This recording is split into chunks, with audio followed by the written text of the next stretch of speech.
Assalamualaikum warahmatullahi wabarakatuh. Ketemu lagi dengan saya. Kali ini kita akan membahas tentang momentum dan impuls. Oke, di materi sebelumnya seharusnya kita sudah belajar tentang gerak, kemudian juga tentang energi, kayak gitu ya.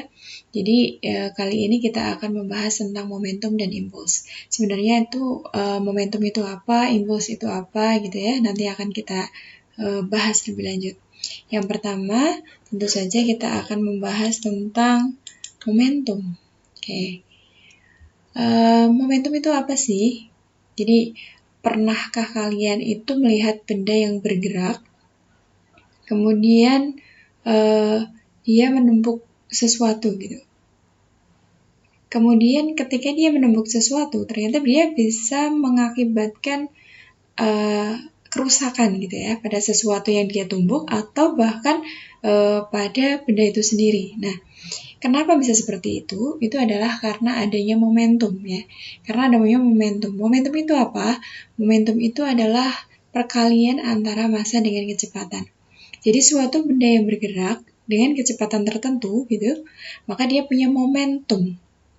Benda yang punya massa tetapi dia diam, maka dia tidak punya momentum. Benda yang bergerak dengan kecepatan tinggi tetapi tidak punya massa, ada nggak sih benda yang tidak punya massa? Ada ya, ada mungkin yang sebenarnya punya massa tapi massanya bisa kita abaikan. Maka berapa momentumnya gitu ya? Berapa momentumnya? Nggak ada gitu. Kita anggap tidak ada karena kita menganggap massanya nggak ada. Oke. Jadi sekali lagi bahwa momentum itu adalah perkalian antara massa dengan kecepatan. Jadi momentum ini pastinya dimiliki oleh benda yang punya massa dan dia bergerak dengan kecepatan tertentu. Nah, momentum ini disimbolkan dengan huruf P. Jadi dia merupakan vektor, besaran vektor karena perkalian antara massa skalar dengan kecepatan itu vektor, maka dia itu merupakan besaran vektor. Kita gambarkan misalkan di sini ada sebuah benda, kalau di sini kita simbolkan dengan bola, ada sebuah bola bermassa M, kemudian bergerak dengan kecepatan V ke kanan, ya.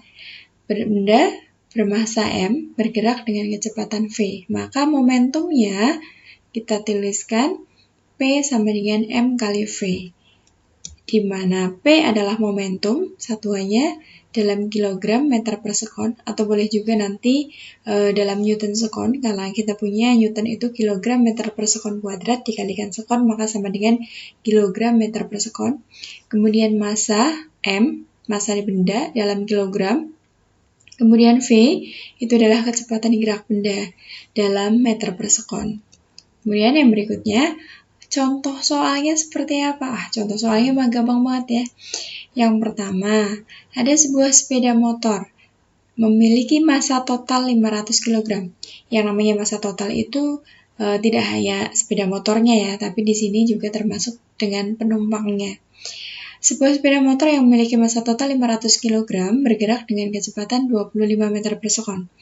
Berapakah momentum yang dimiliki sepeda motor tersebut? Oke, jadi diketahui massanya, diketahui kecepatannya, ditanya berapa momentumnya. Cara mengerjakannya jelas, kita tuliskan apa yang diketahui. Di sini berarti kita punya M-nya 500 kg, kemudian V-nya 25 meter per sekon.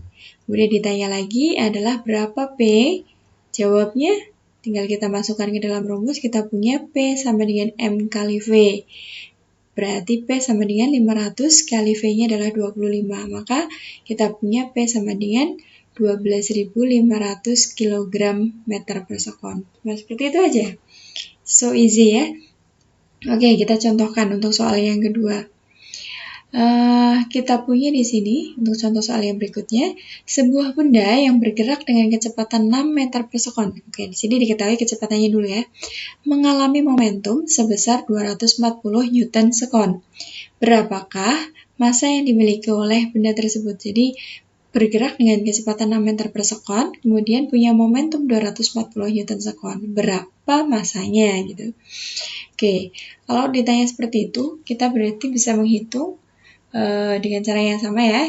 Kita tuliskan apa yang diketahui, V sama dengan 6 meter per sekon, kemudian diketahui lagi P-nya 240 Newton sekon.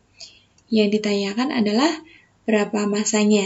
Maka kita punya P sama dengan M kali V, atau kalau ditanya M-nya berarti sama dengan P per V. Ya. P-nya 240, V-nya adalah 6, maka masanya adalah 40 kg. Gampang sekali ya.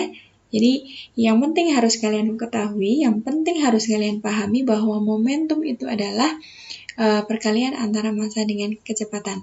Oke. Yang berikutnya, kalau kita sudah membahas tentang momentum, maka kita masuk ke bagian yang berikutnya, itu adalah impuls. Apalagi ya yang namanya impuls itu? Jadi yang namanya impuls itu adalah gaya yang dikerjakan pada suatu benda dalam selang waktu tertentu. Oke, misalnya ketika kita memukul tembok gitu ya, kita mengerjakan gaya sebesar F. Nah, waktu sentuh antara tangan kita dengan tembok itu adalah selang waktunya ya, selang waktu ini dimaksud. Nah, ketika kita mengerjakan gaya itu, nah, dalam selang waktu yang singkat itu yang namanya di situ perkalian antara gaya dengan selang waktunya, itu yang kita sebut sebagai impuls. Atau kalau secara matematis kita tuliskan I sama dengan F kali delta T.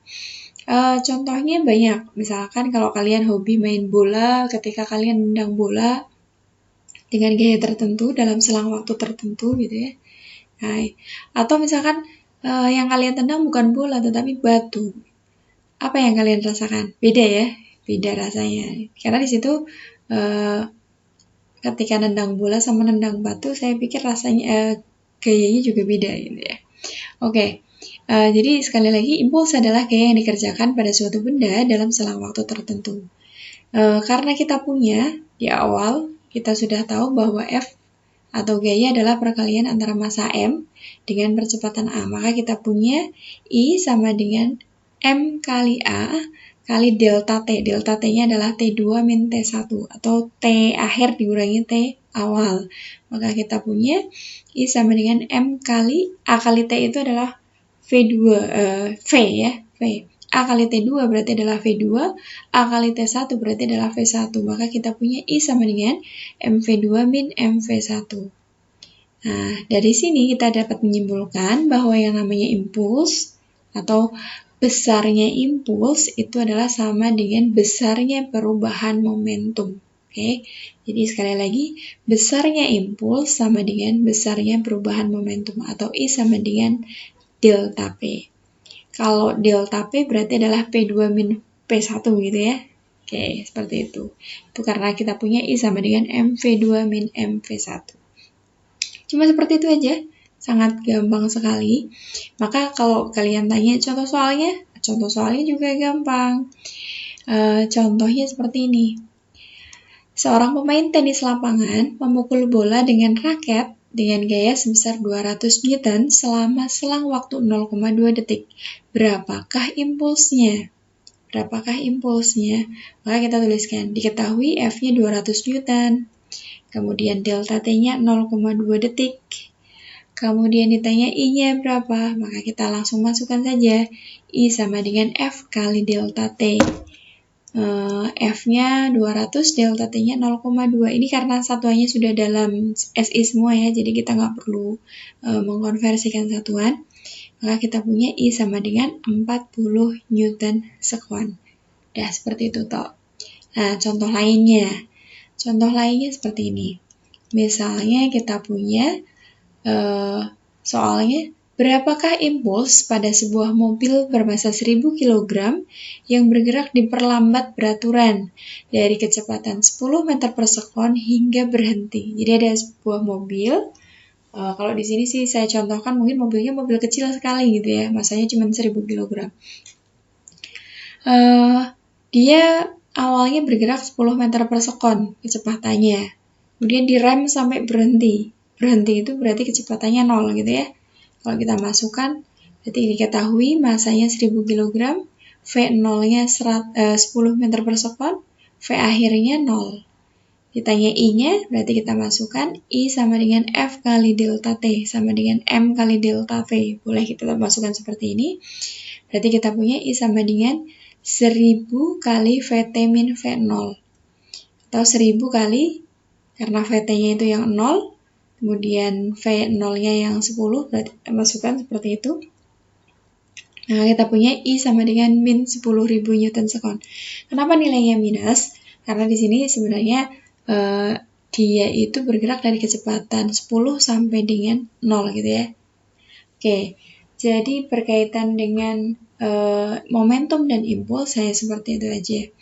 Nantinya, aplikasi dari momentum dan impuls itu akan kita ketemukan pada peristiwa-peristiwa tumbukan. Jadi seperti yang kalian ingat ya di pelajaran di awal, kita punya bahwa yang namanya kecepatan itu adalah besaran vektor. Begitupun dengan momentum itu juga besaran vektor karena dia merupakan perkalian antara skalar dengan vektor. Begitupun dengan impuls. Impuls juga adalah sebuah vektor. Maka di sini karena dia vektor, maka dia bisa bernilai positif, bernilai negatif gitu. Itu berarti adalah menunjukkan arah dari vektornya. Oke, mungkin seperti itu yang bisa saya sampaikan untuk kali ini.